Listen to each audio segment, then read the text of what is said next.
For 29 years, I've had one photo on my nightstand. It's my brother Rodolfo giving that stupid thumbs up by the ranger station sign. It's the last picture ever taken of him. For 29 years, I've blamed myself for the fight we had just before he left. Then last Tuesday, I get a call from a cold case detective. A hiker found something. That blue water bottle. The one I bought him for his birthday. If you've ever lost someone to the unknown, maybe this story will resonate with you. Leave a comment if you understand what that's like. That hole that never quite closes. My name is Jolyn, and I'm 54 years old. But for the last 3 decades, in the part of my heart that matters, I've been stuck at 25. I'm stuck in that dusty driveway in 1995 watching my little brother Rodolfo throw his backpack into the back of his beat-up truck. The photo on my nightstand, it's a typical 90s instant film. Faded, a little soft. Rodolfo is 21 in the picture, all shaggy brown hair and a grin that could talk you into anything. He's wearing a baseball cap backwards, shorts, and that grin. He's leaning against the big carved wooden sign for the Inyo National Forest. He's got that blue Nalgene bottle, the one I'm talking about, clipped to his backpack strap. It has a Pearl Jam sticker on it that I gave him. He's giving the camera a big, dumb thumbs up. I'm the one who took that picture, about 3 hours before I told him he was going to ruin his life. Grief is a funny thing. When someone dies and you bury them, you grieve. It's a storm, but it has an epicenter. You know where the pain comes from. You visit a grave. You have a date on the calendar. But when someone vanishes, that's not a storm. That's a fog. It has no shape. It seeps into everything, and you just get used to living in the gray. For 29 years, I've been living in the gray. Our parents are gone now. The not knowing ate them from the inside out. My dad, he just went quiet. He'd sit in his chair for hours, just staring at the space where Rodolfo's truck used to be. My mom cried until she ran out of tears, and then she just faded. I think she died of a broken heart long before the cancer ever took her, and I was the one left, the responsible one, the one who had to sell their house, clean out their closets, and stare at Rodolfo's untouched bedroom, a perfect time capsule from 1995. And I carried the stone, the guilt. I was the last one to speak to him. And I didn't say I love you. I didn't say be safe. I yelled at him. I can still hear my own voice, sharp and self-righteous. I was 25, working full-time at the county assessor's office and taking night classes. I was the responsible one. Rodolfo was the dreamer. He'd just announced he was dropping out of community college again. I'm not wasting your money, Jolyn, he'd said, tossing his textbook onto the couch. It's not for me. I need to be outside. I'm going to hike the JMT. I'm going to figure things out. Figure what out, Rodolfo? I snapped. I was tired. I was paying my own tuition, and I just covered his car insurance. Figure out how to avoid getting a job. Figure out how to live off me and Mom and Dad forever. You're 21 years old. When are you going to grow up? He recoiled. I saw it. That bright light in his eyes just dimmed. It's not like that. It's exactly like that, I said, following him to the kitchen. You're just reckless. You're reckless with your life, reckless with our money, reckless with Mom and Dad's feelings. You're just a reckless kid, Rodolfo. You'll never grow up. He stopped. He turned around so slowly. He looked at me, and his face was calm, which was so much worse than him yelling back, "You know what, Joe? You're right." He walked out, grabbed his pack. He didn't slam the door. He just left. I was so angry I let him go. I figured he'd be back in a week, tail between his legs, laundry bag full. He'd check in from the trail. He always checked in. But the call never came. A week went by, then 2. We reported him missing. The rangers found his truck at the trailhead for the John Muir Trail, just where he said he'd be. The search started. For 3 weeks, hundreds of volunteers, search and rescue teams, and dogs scoured that section of the Sierra. They found nothing. Not a wrapper, not a footprint, not a single thread from his backpack.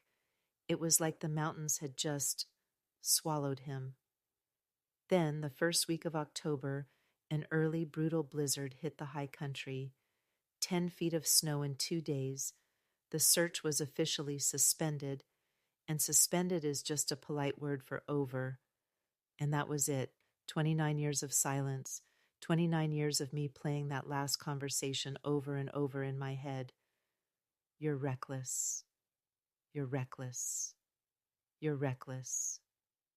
My words had been the ones to push him out the door. My words were the ones that sent him up that mountain angry and unfocused. My words got my brother killed. I've carried that for 10,585 days. Until last Tuesday. I live in our parents' old house now. I never married. I never had kids. I'm a librarian at the local high school. It's quiet. My life is stacks of books and the smell of old paper. The phone rang at my desk. An unknown number from the 760 area code. Bishop. Ms. Jolin? The voice was male, cautious. My name is Detective Aldo. I'm with the Inyo County Sheriff's Department. I'm calling about a cold case, your brother Rodolfo, from 1995. My blood went cold. I sat down, the library, the teenagers, it all just muffled and went distant. Yes, I managed to say, I'm his sister. Ma'am, something's been found. A hiker, day before yesterday. We get a lot of false alarms, old campsites, you understand. But this seems significant. A hiker found a water bottle, a blue Nalgene bottle. I couldn't breathe. It was found in a very remote area, he continued. It's sun-bleached, but it's blue. It has a partial sticker, looks like a band, and on the bottom, in black marker, is a name. It's faded, but we're pretty sure it says Rodolfo. I was in my car an hour later. The drive from the Central Valley to the Eastern Sierra is 300 miles of farmland turning to desert, turning to the sharpest, most beautiful, most terrifying mountains in the world. The whole way, I just gripped the steering wheel, my knuckles white. I didn't cry, I just felt numb, like I was a ghost and I was driving to meet another ghost. The Bishop Sheriff's Station is a small, functional building. Detective Aldo met me. He was a kind man, younger than me, with weary eyes. He didn't waste time. He took me into a small, sterile room. On the table in a large, clear evidence bag was the bottle. I let out a sound. I didn't know I was holding it in. It was his. There was no doubt. The blue plastic was cloudy, scratched, and faded from decades of sun and ice. But there, peeling and cracked, was the Pearl Jam sticker. And when Detective Aldo gently turned the bag over, I saw it. His handwriting, that lazy, looping R and O. Rodolfo. Where? I whispered, my hand flat on the table, not quite touching the bag. That's the part that's interesting, Aldo said, pulling up a chair. He opened a map and spread it on the table. Your brother's truck was found at the JMT trailhead south of here. That's where everyone searched. He tapped a spot on the map. We all assumed he went north toward Yosemite. He slid his finger 20 miles east into a tangle of contour lines so tight they looked like a fingerprint. This is Jagged Creek. It's not a trail. It's a disaster. Just a deep, rocky ravine. No one goes there. Then, how? Drought, ma'am, he said. The last decade, you know what it's been like. We're in a mega drought. This entire ravine, it's been fed by a snowmelt pond for as long as anyone can remember. It's always deep, even in summer, but this year, for the first time, it's bone dry. He pointed to a spot. A hiker, a young woman named Elsie, was scrambling off trail, looking for, I don't know, old bottles, mining equipment. She was halfway down this ravine in the part that's normally underwater, and she saw a flash of blue. The bottle was wedged between two massive boulders. He looked at me, his eyes full of a new professional energy. Jolene, this changes everything. This means he wasn't on the JMT. He wasn't on any trail. He was 20 miles east of where everyone was looking. So what happens now? I asked. So now, he said, folding his hands, we start over. We're sending a SAR team to Jagged Creek. It's not a rescue anymore, Jolin. It's a recovery. But we're going to look. And we're opening his case file. He paused, then slid the evidence bag a little closer. There's something else. The bottle. It was sealed. The cap was screwed on tight. It wasn't empty. There was something inside. It rattled. My heart hammered against my ribs. What was in it? We didn't open it. Not yet, he said. With a cold case this old, it's evidence. We have to follow procedure. Forensics is going to open it in a sterile environment. It's probably nothing.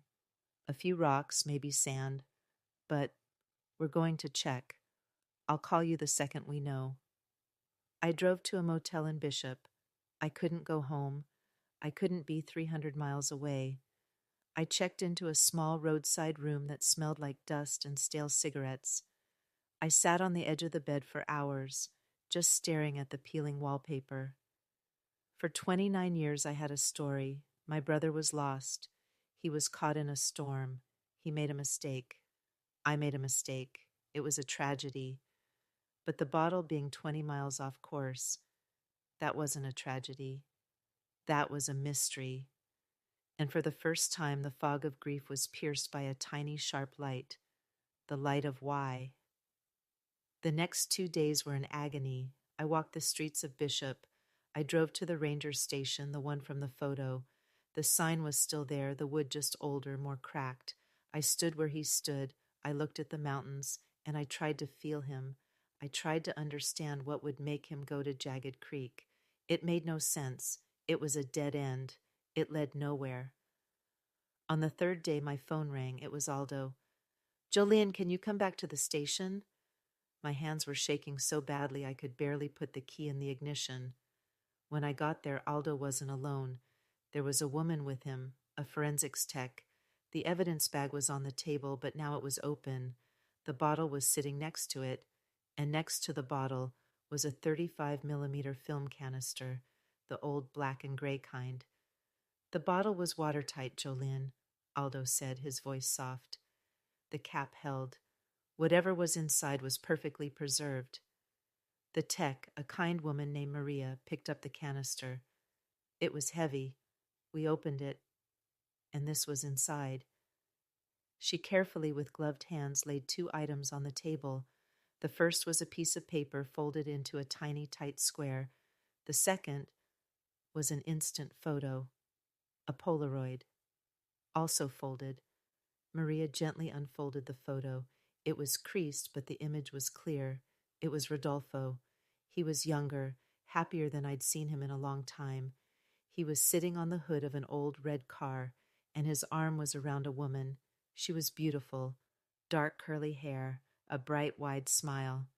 She was looking at him, not the camera, with a look I'd never seen anyone give my brother. It was pure, unfiltered love. I had no idea who she was. Who? I started.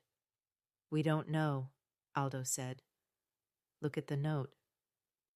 Maria unfolded the paper.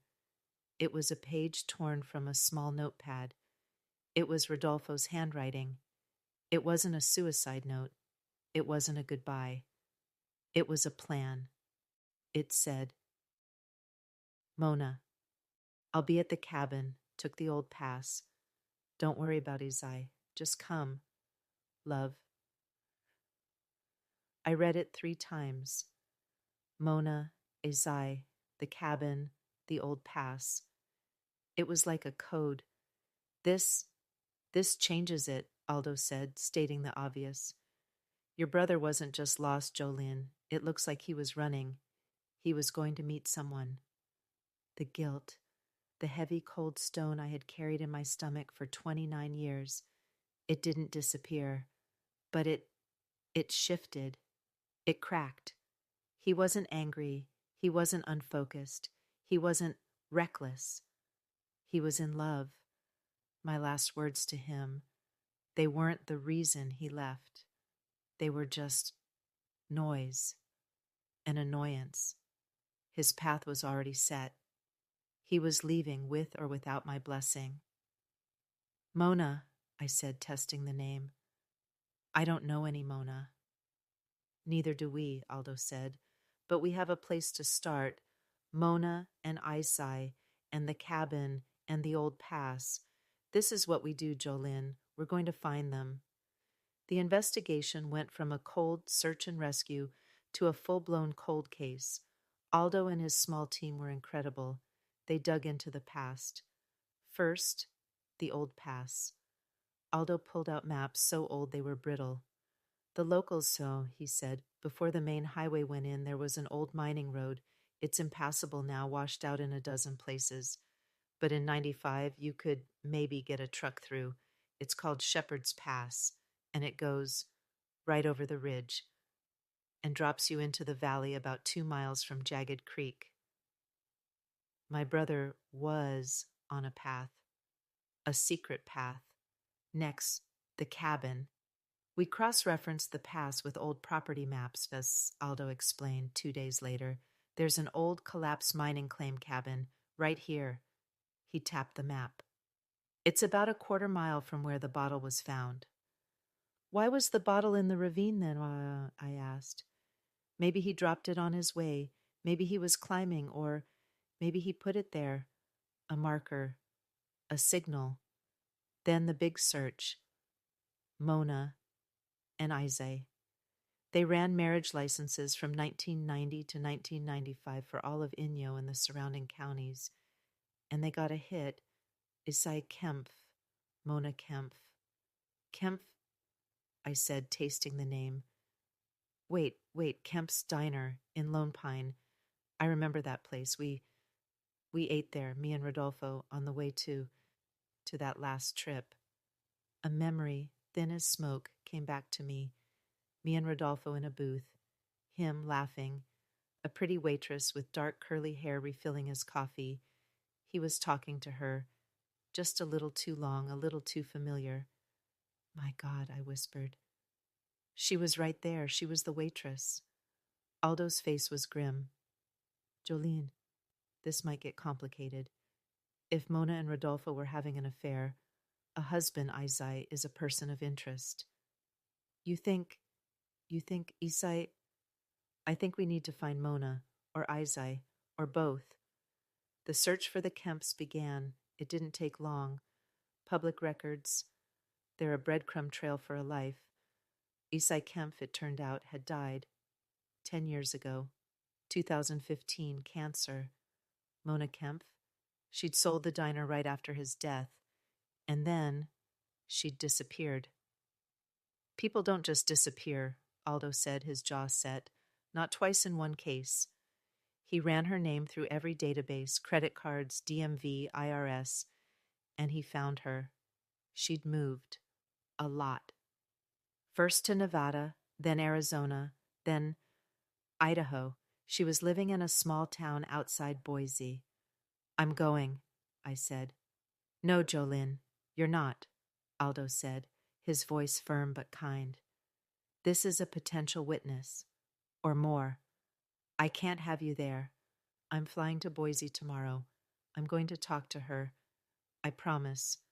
I will call you the second I'm done. The next 24 hours were the longest of my life. I sat in that motel room staring at my phone. I didn't sleep. I just waited. I thought about Mona. Was she a victim? Was she a villain?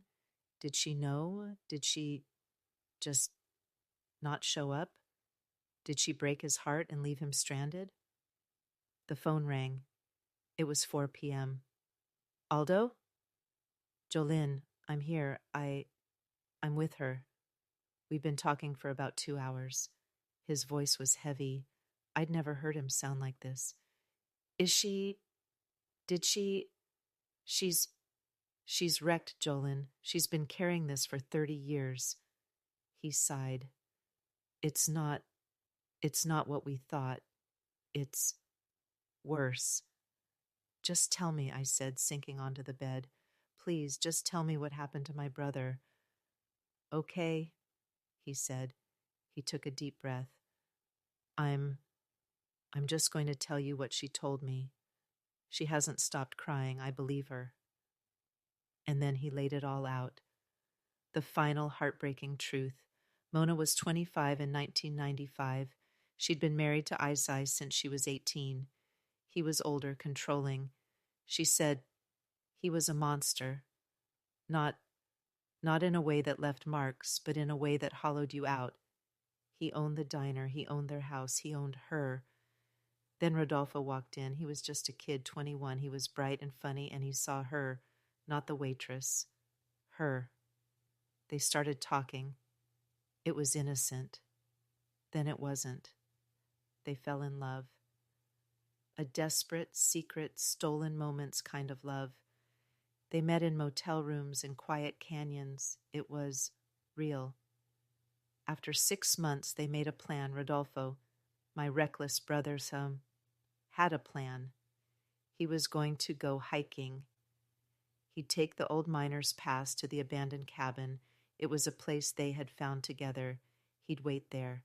Mona was going to pack a bag, take the cash from the diner's safe, $5,000, and drive up to meet him. From there, they'd just go north, Oregon, a new life. The note in the bottle, the photo. Rodolfo put that together as a symbol, a time capsule. He was going to give it to her when they got to the cabin, a symbol of their new life, sealed and safe. He must have dropped it in the ravine on the hike in. So what happened? I whispered, my eyes burning. Why didn't she go? Aldo's voice got quiet. She tried, Jolene.